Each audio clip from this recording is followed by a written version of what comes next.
Alright, I'm back. This time I have some different recording software, so hopefully this video is twice as good as the last one, mainly because it's in stereo and not mono. Today I'll be reviewing Final Fantasy 1 and doing my analysis on this game. I will dive into the calculation mechanics as well as talk about some of the bugs of the game. I'll also do some of the analytics and compare it to my previous analytics of Dragon Warrior 1. Should be a good time. Well, a geeky one anyways. Like Dragon Warrior, Final Fantasy is a game that helped launch a genre of RPG games that has lived on for decades. After getting my free copy of Dragon Warrior on the NES with my subscription to Nintendo Power, I would look through each magazine each month. I would look at the games and hope they were available at the local video games rental store. However, there wasn't a whole lot of RPGs, especially in America and especially Nintendo Power. But in summer of 1990, I would receive a Nintendo Power that featured a game that caught my eye, Final Fantasy. It looked like Dragon Warrior, but the most noticeable difference is that there was 4 heroes instead of 1. The story seemed so in-depth, and it included, elves and dwarves, villains, quests, and I was only in part 1 of 3 of the Nintendo Power, with the next 2 months concluding the story. The art that supported the story in the Nintendo Power was enthralling. Games back then didn't have a lot of graphics, and so that extra art helped your imagination, bridge that gap. So, with that, I did what I had to do and to obtain this game, and I asked for it for my birthday. Kind of like Dragon Warrior, let's kind of look at Square and talk about where the company was and some of the history that preceded Final Fantasy to kind of understand where Final Fantasy came from.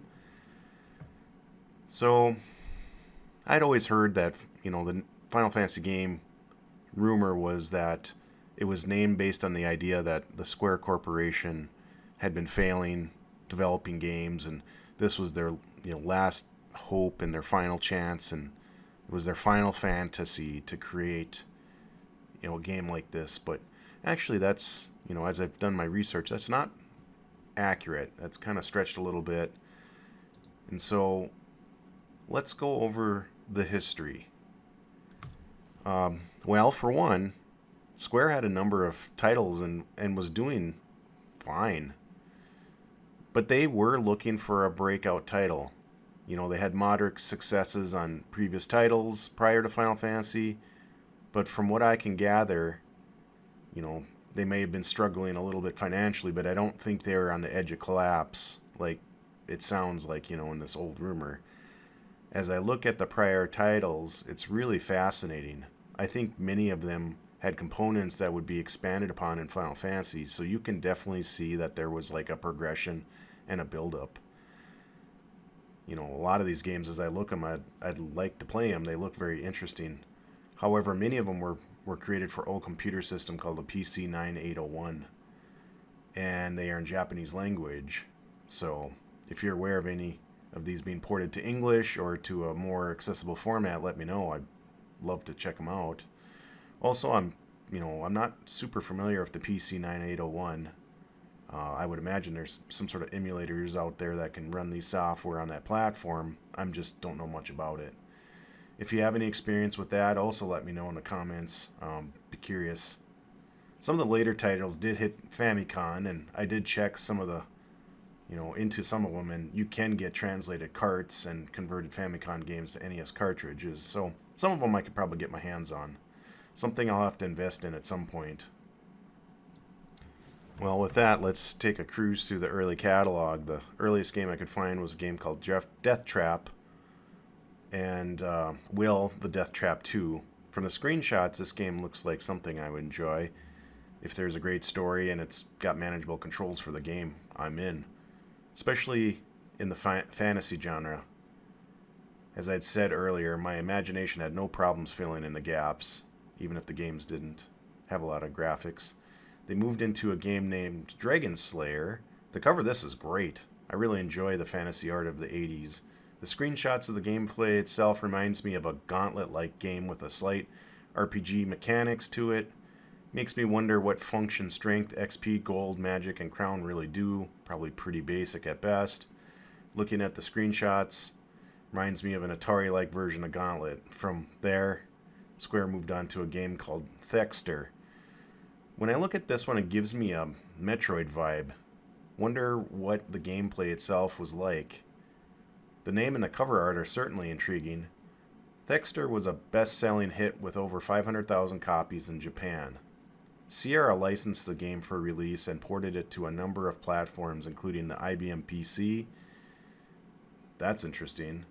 I'll definitely have to try to find a copy and see. The next game, it was a game called Alpha. Looking at the screenshots and the gameplay of this one, it looked interesting, but I wasn't too sure exactly what kind of game it was.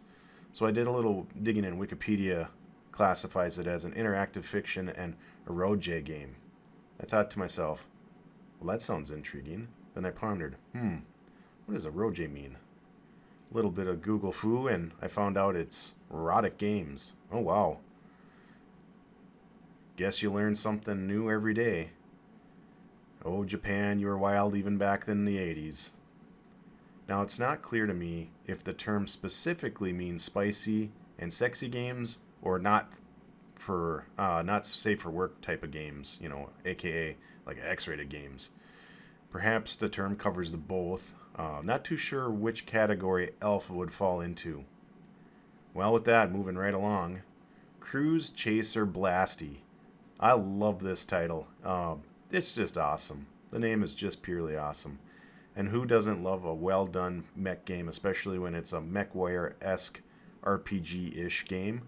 I want a shirt with the anime mech on it that says Cruise Chaser Blasty. I just think that'd be a sweet shirt. I bet they exist on the internet somewhere. Gameplay looks interesting. Kind of odd that they went from a eroge science fiction into a mech. Well, maybe Cruise Chaser Blasty is one of them mech eroge games. Just kidding. Okay, I'll stop there. Again, moving right along. My imagination is great for plain old games with little to no graphics, but obviously it gets me into trouble as well. So, the next one in the catalog is a game I personally cannot stand. It's King's Knight. If you look at the cover and screenshot, it actually looks neat, and you can feel some of the Final Fantasy vibes. However, this is a vertical side-scroller, or vertical scroller, I guess, where you can have all of your lives eaten up in a minute or two. I remember a couple times I rented this game, and I wanted to like it so much because it looked great. But then after maybe playing it for 10 minutes and be frustrated, just basically wishing that I hadn't rented it for the whole weekend, and I guess because it sucks so much that I'd go outside and play. Yeah, I'd like to give this another one. Let's give this one another try. I am aware that there's a number of secrets you have to find, and it plays into how you play the game and progress in it. So I'm curious to see if I can figure it out on my own without doing a little Googling or basically cheating and finding out the answers. But outside of some unique features like that, it does seem to be just kind of a side-scroller. The next game on the catalog was a game called Shusho no Dragon. You can tell my Japanese isn't very good, but that's the best I can come up with. This game looks pretty awesome to me. It looks pretty rockin'. I love the graphics, and the cover art is amazing. Definitely starting to see some of the RPG and fantasy vibes here. The interface makes me think of a text adventure game like Shadowgate or Uninvited. The next game is Deep Dungeon Mado Senkei. This one has some definite wizardry vibes. Looking at the screenshot, I am betting some of its influences are from Dungeons & Dragons as well. It definitely has some Bard's Tale look to it, graphically. For these reasons, it looks good to me. The next game is a game called 3D Battles of World Runner. One thing I never knew is that Square A did this game, and B, they were probably the first game that had a 3D mode, and for the old school 3D glasses, probably one of two games, or maybe three, that it even had this feature. I've seen this game before, but it honestly was just never nothing that ever interests me. It just the kind of the gameplay, just never really was interesting. So I've never picked it up and rented it, or even played a ROM or anything. I don't own the cart either, so not a lot going on there. In my research, I found that in this game they had a warehouse full of 3D glasses that they had to pawn off, and they didn't sell it with the sales of this game. So that's why when they did Rad Racer, they added that same effect, that green and red 3D effect, to try to sell the remaining glasses. Well, the next game on the list is a game called Mystery Quest. The cover looks promising. The screenshot kind of looks like Milon's Secret Castle type of a game, which I've never been a big fan of.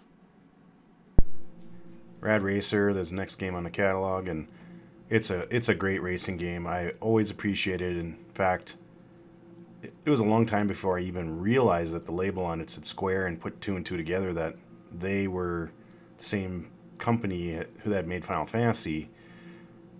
From what I've read, is the game Rad Racer did not do very well in Japan, but when it came over to America, it was a big hit. So I certainly enjoyed it. Yeah, I'm not sure if Rad Racer 2 actually had a 3D mode or not, or if it just was Rad Racer 1. I'll have to pop my card in at some point and see if it had a 3D mode. Well, the last two games on the catalog before we get to Final Fantasy is Cleopatra no Maho. Looks like it would have been an interesting story with RPG mechanics. And the last on the list is Kalen no Tsurugi. I really want to play this one. It really looks like Dragon Warrior from graphics and gameplay that I've seen screenshots of. But a Dragon Warrior that nobody's ever heard of, at least not me. Well, I think you can see that the old myth that Square was a company on the edge of collapse with one last hope, one last Final Fantasy, isn't the case. However, it is somewhat debated that Square was struggling financially at that time. Saying that Final Fantasy was their final hope just isn't accurate, at least in my opinion. They originally planned the game's name to be Fighting Fantasy. However, they had to rename that game once they realized that it was already taken by a role-playing tabletop game with the same name. Well, I think it's a good thing. It would have been odd to say Fighting Fantasy 7 or Fighting Fantasy 10, at least in this universe. Personally, I'm glad that they had to come up with Final Fantasy. I just like the name. I think it fits really well. Now that we've looked at the catalog and we're about to go through kind of the history of the development of Final Fantasy, I'm just going to say that once again my Japanese is abysmal at best, so I'll do my best to try to say these people's names, and I've never been really, outside of creating these videos, I've never been really knowledgeable about the staff that creates and develops these games, so it's been interesting for me, and I kind of realized that a lot of these folks have stayed with the Square company and have gone through many of the games that I love. So if you follow this kind of thing, the names get to be common, get the repeats. So with that said, as we talk about Final Fantasy, it was similar to the creators of the Dragon Warrior game. They had played Wizardry and Ultima style games from the West, and they wanted to create something like that, but every time they tried to pitch a game like Final Fantasy, the executives at Square believed the market was not into them kind of games, and they were more interested in action and platforming style of games, which kind of tells you why the catalog is the way it is. However, that all changed when a company called Enix released a hit called Dragon Warrior. And at that time, Hironobu Sakaguchi, who was an executive at Square, saw the opening and the opportunity, and that's when he made his attack. He was finally green-lit to start the work on on a RPG game. However, there was not a large amount of support at Square for this project. So Sakaguchi himself felt that if this title failed, he would be back in college to finish his studies, which I think is what led to the story that Final Fantasy was Square's last hope. So with Final Fantasy, they had minimal support from Square. It was more of a side project while the team worked on the game Rad Racer. As Sakaguchi presented his idea for Fighting Fantasy to Square, only 3 people were interested enough to join Sakaguchi on the Fighting Fantasy. It was Koichi Ishii, a designer of the game, Akatoshi Kawazu, a developer, and Nobuo Uematsu, the composer.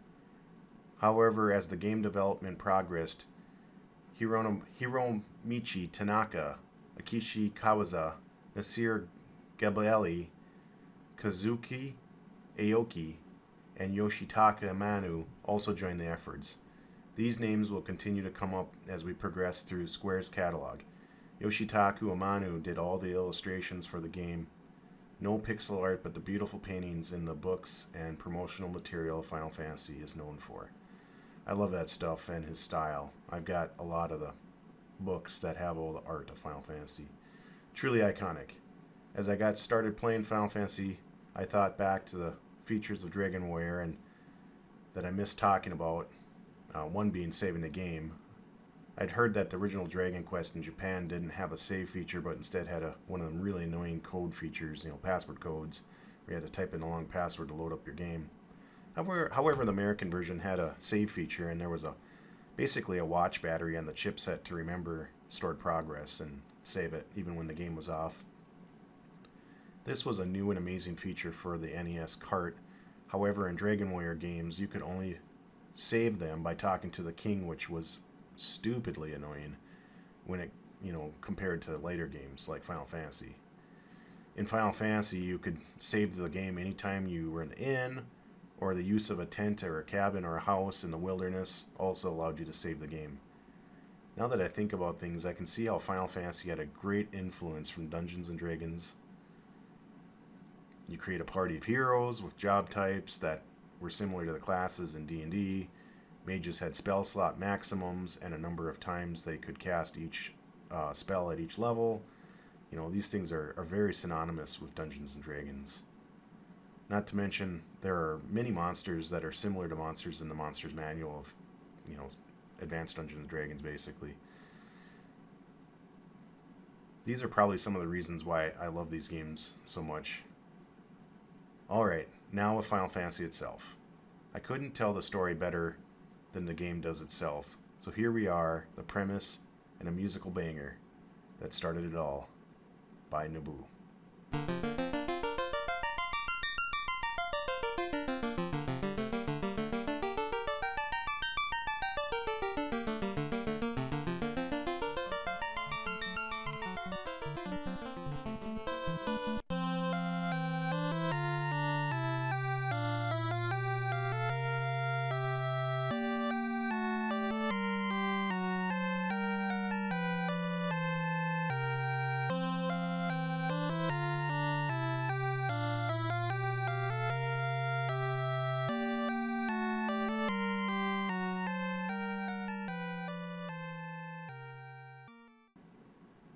Simply put, 4 heroes against 4 villains and elemental fiends, as the story calls them.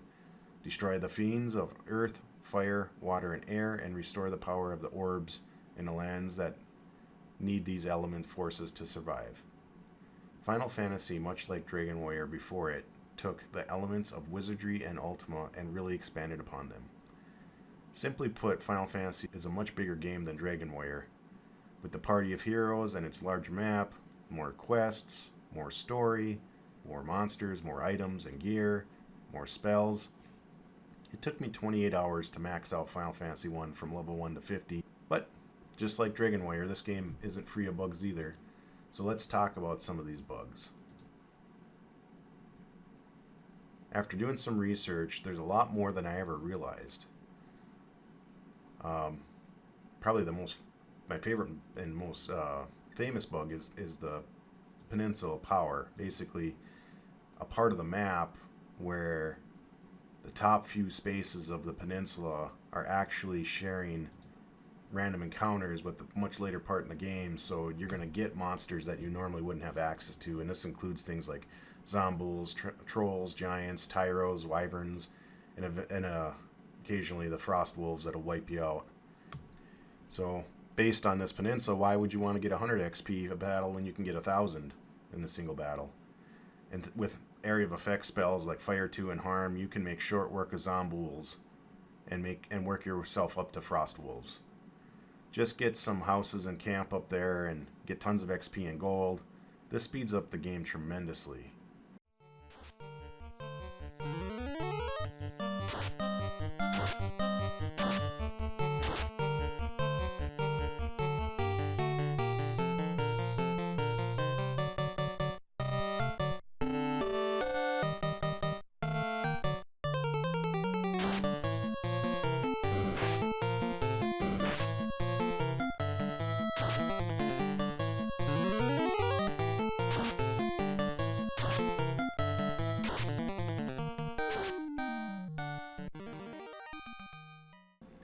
The next big bug in the game is the spells.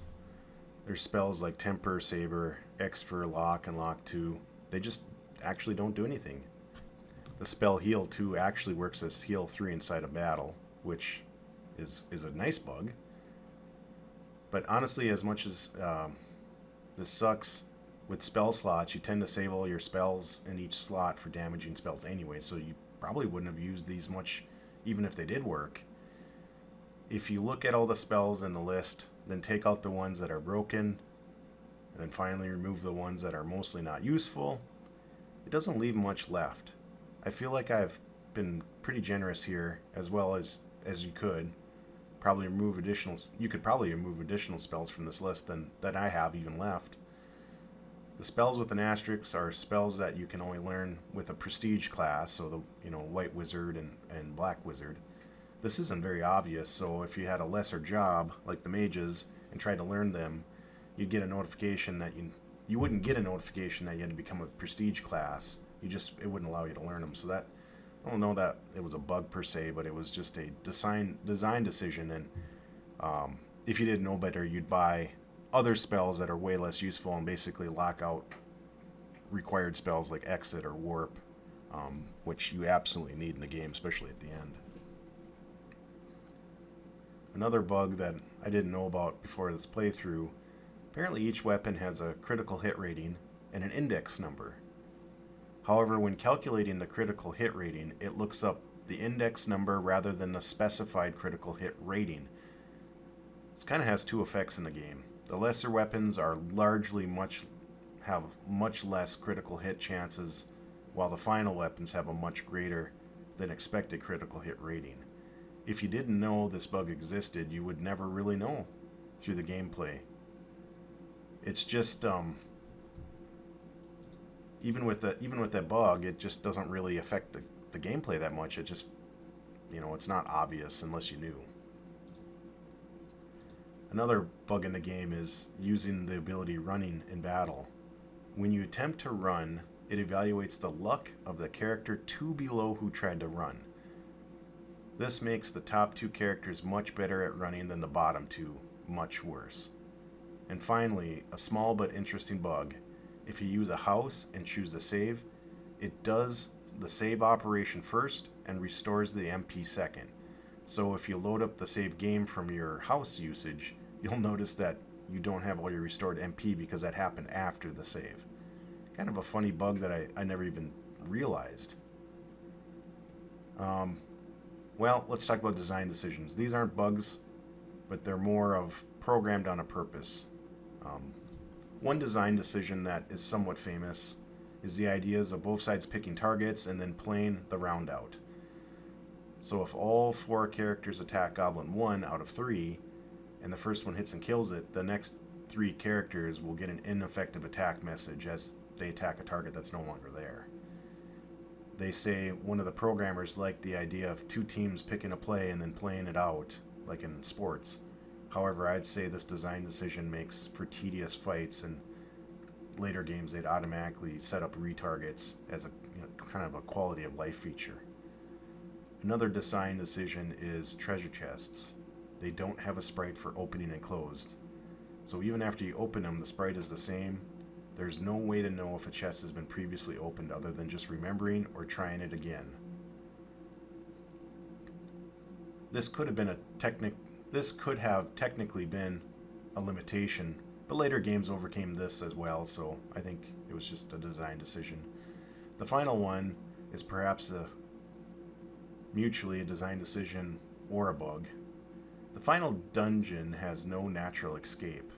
Some theorize there was a tile that was intended to be a warp out tile, but I think that is a theory.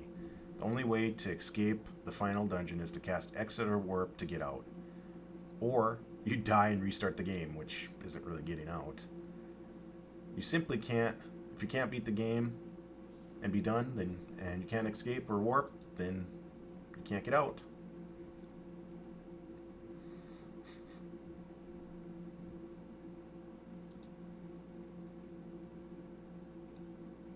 So there's been a number of times that I've basically trapped myself in the final dungeon just because I've accidentally expended all my MP or wasn't thinking. I've heard in later versions of the game they've added a item that rarely drops that basically allows you to escape. It's like a warp out. Let's talk about the difficulty of Final Fantasy. I'd say the difficulty feels really good. It is challenging, but I wouldn't say it's over challenging. The mechanics feel really good.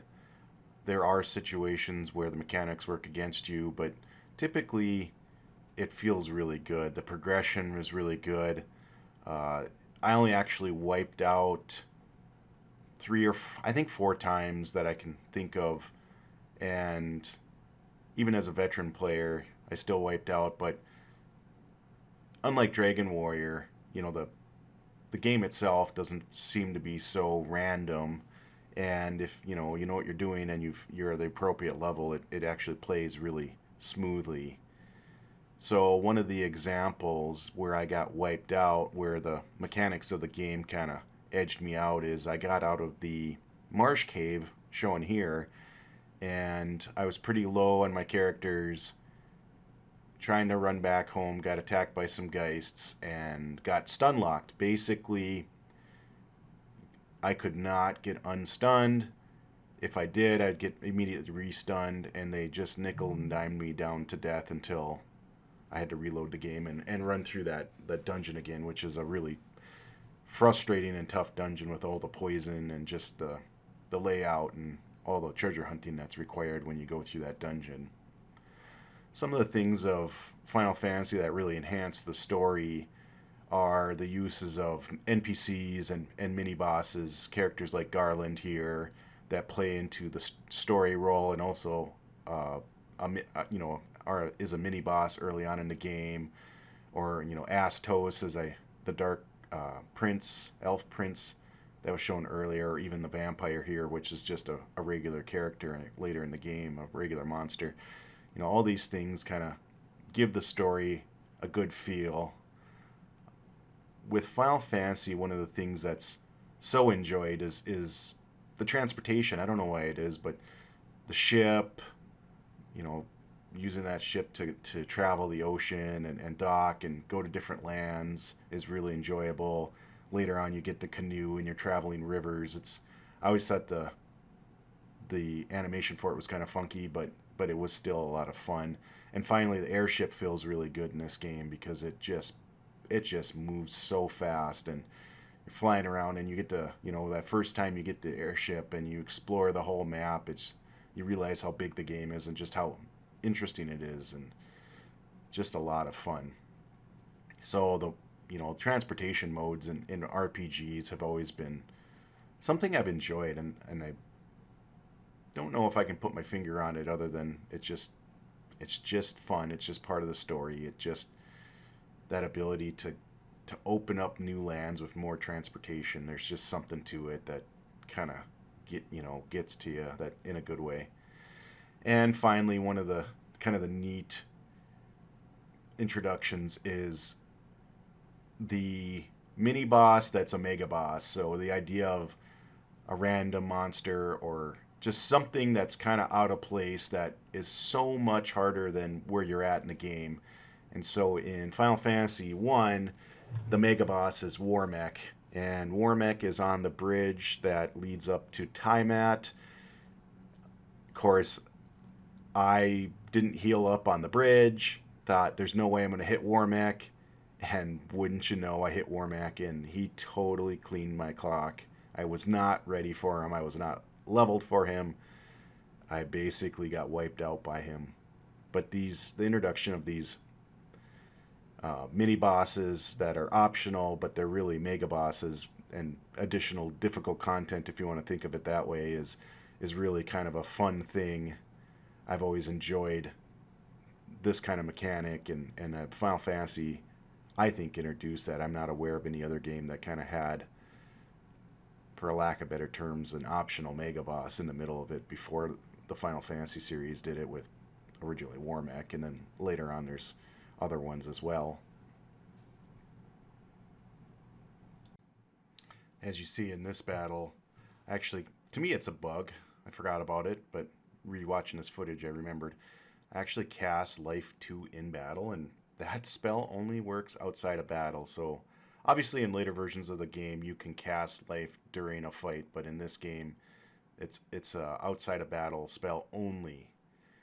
Another feature that's really keen in Final Fantasy is certain items have abilities. So things like the Thor's Hammer or the Zeus Gauntlets will cast Lightning 2, I think it is. There's heal helmets and stuff like that. And knowing it's kind of an unknown feature. So if you played this game and you didn't realize that certain items in the game have in combat abilities, definitely look it up because that helps a ton in this game, especially with healing.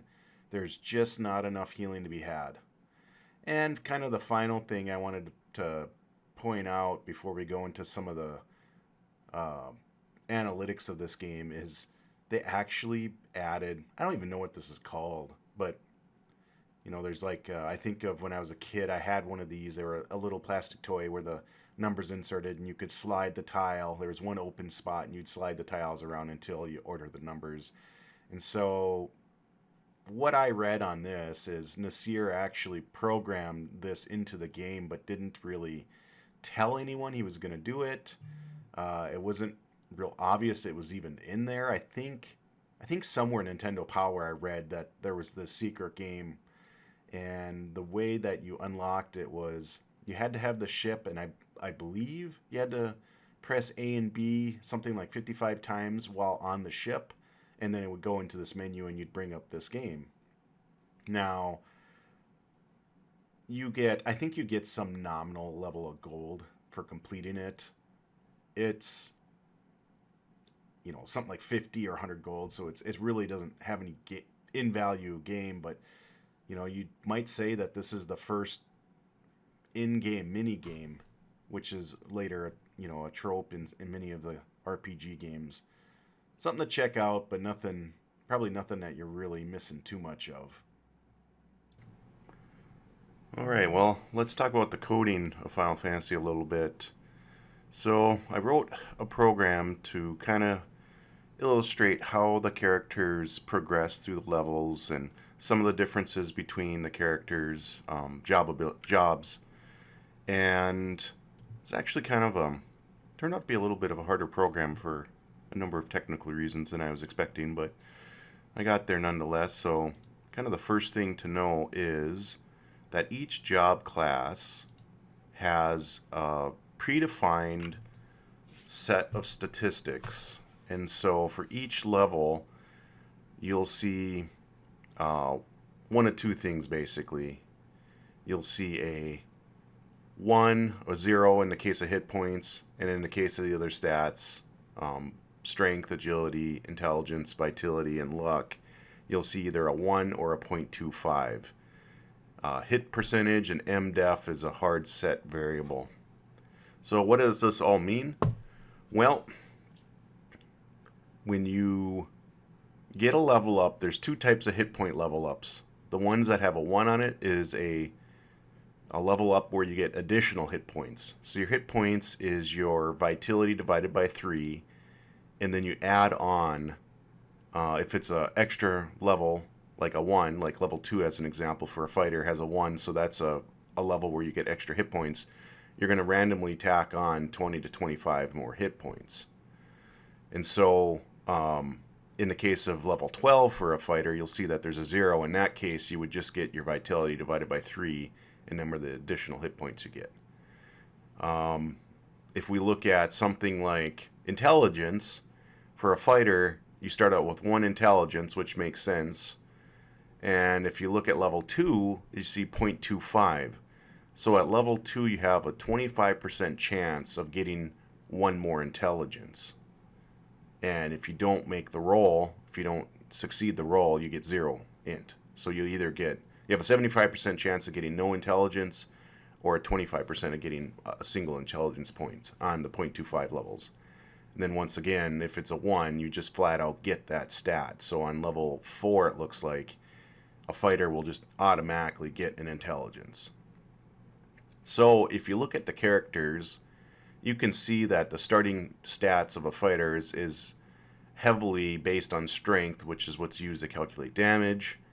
And then if you look at the fighter's statistical chart, they have a 1 on every level for strength, so they have, the highest strength you can have in the game. And basically what that tells you is every level 50 fighter has the same exact strength, right? Because they're always getting the stat point every turn.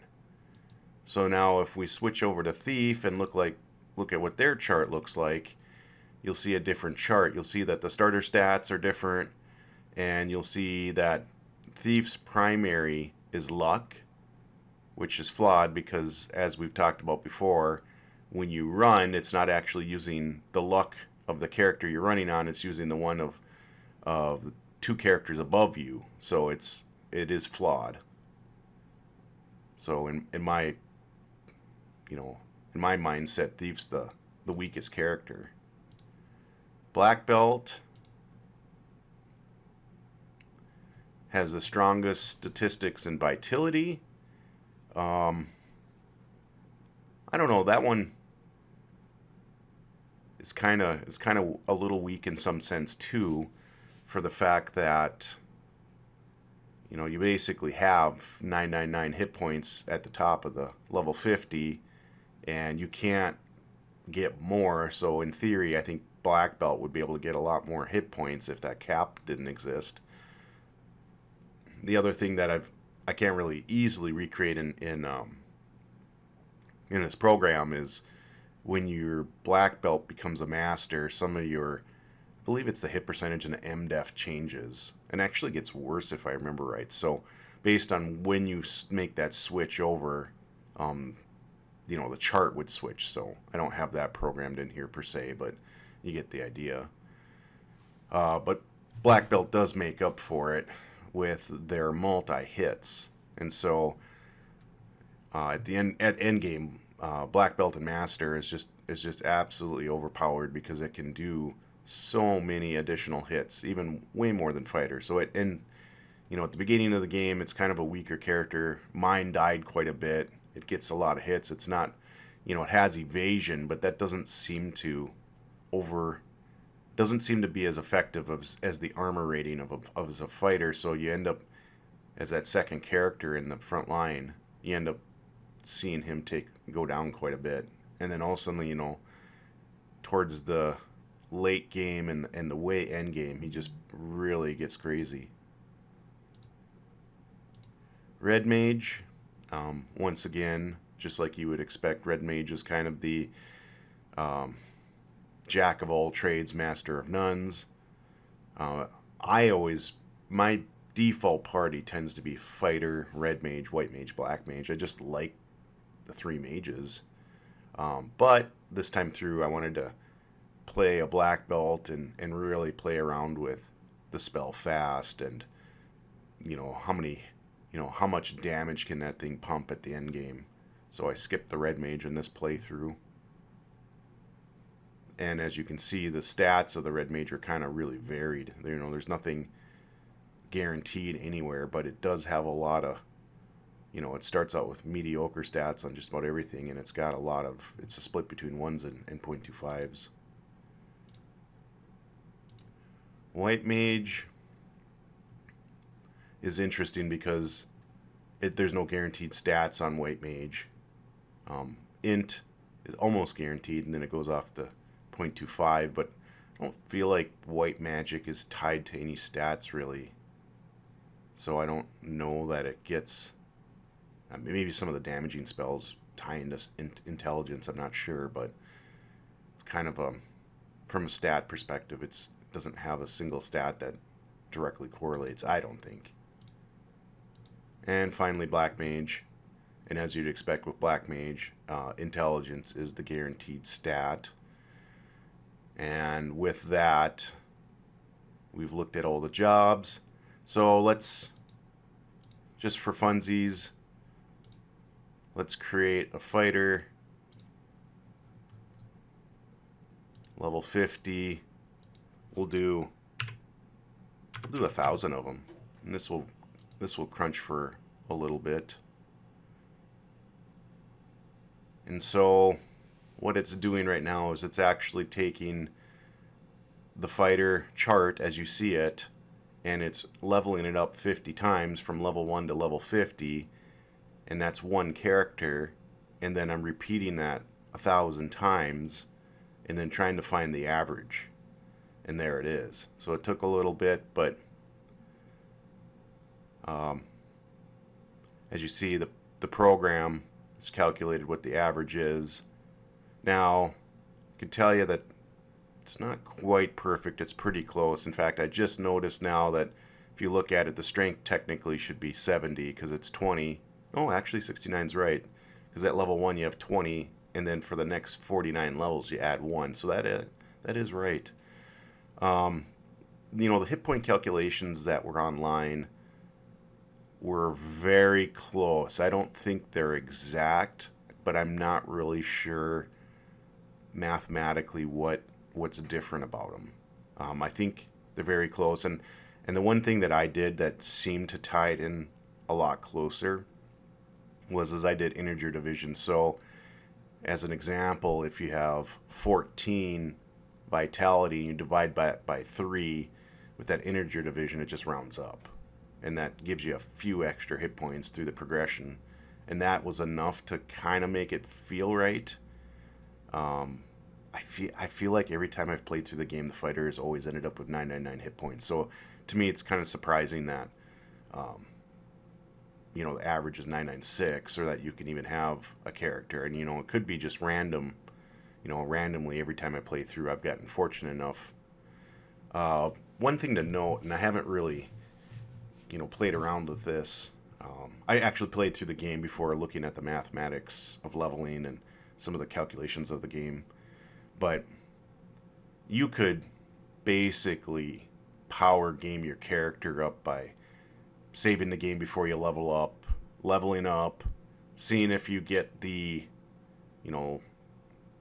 let's say you want to max out on a fighter the vitality or the agility and vitality. You could level up and then basically discard your game if you don't hit the 25% roll, reload the game, re-level up, and then basically, power through it and get a max stat character. I honestly don't think it matters though. I don't feel like you would really notice the difference, because by the time you get to level 50, you're pretty overpowered, and and there's nothing in the game itself that it's really challenging you where them extra stats or them extra damage is really going to make all that much difference. So perhaps that's different in some of the later releases where they have more advanced dungeons after Chaos and things like that, but I haven't played through them, so I'm not real sure how challenging that content is and if it would even be worth it. Well, hopefully this will help you understand kind of the leveling mathematics and kind of a fun programming problem. It was actually kind of challenging, like I said, to create this loop.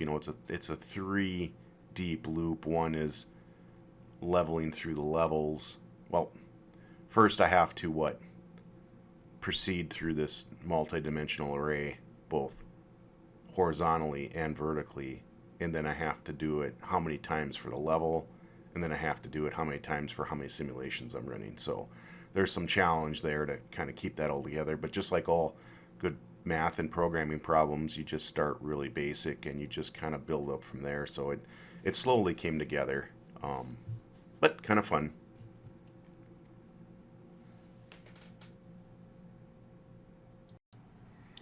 All right, let's talk about the analytics of Final Fantasy. So we'll compare against the analytics of Dragon Warrior 1. And kind of the first thing is the projected, or the sales volume. I was kind of surprised by this. The amount of Dragon Warrior 1 sales is quite a bit higher than Final Fantasy, and even in the US. In Japan I kind of understand, but even in the US, and I just wonder if that has something to do with the fact that Nintendo Power had all them copies in there. I don't know if if them were considered sales or not sales, or if that was just what it took to get all that interest to sell more copies, but kind of gives you an idea of what the comparison was between Dragon Warrior and Final Fantasy. Kind of interesting. The next stat I kind of alluded to, I think, is the amount of time it took to do a full playthrough with all the leveling and everything else. I'm pretty proficient in both games, so it's about the same. But Final Fantasy is a bigger game, so 26 hours against the 18 hours of Dragon Warrior, and I would say a lot more valued hours. In Dragon Warrior, I don't know, probably 5 of them hours is just mindless grinding, crazily mindless grinding. So definitely more value there. It's not scientific here. This is all my opinion, so take it for what it's worth. But with all the bugs of Dragon Warrior and Final Fantasy, both of them are pretty good games, and I would rate them in an A tier. I do like Final Fantasy 1 better than Dragon Warrior 1. I just think it's a more complete game. There's just a lot more to it with the story. It's just a great game. But both of them have a lot of nostalgia for me, and both of them are, in my mind, A-ranked games. Let's look at how I would rank the companies that generated these two games. Now, mind you that this is a cumulative data, and so the only thing I've reviewed at this point is Enix and Square's Dragon Warrior 1 and Final Fantasy, and just based on that alone, I would say that both of them are A-rated for the time period that they generated these games. But with Final Fantasy 1 being such a more interesting game, I think that I'd have to give them the first ranking and Enix the second ranking.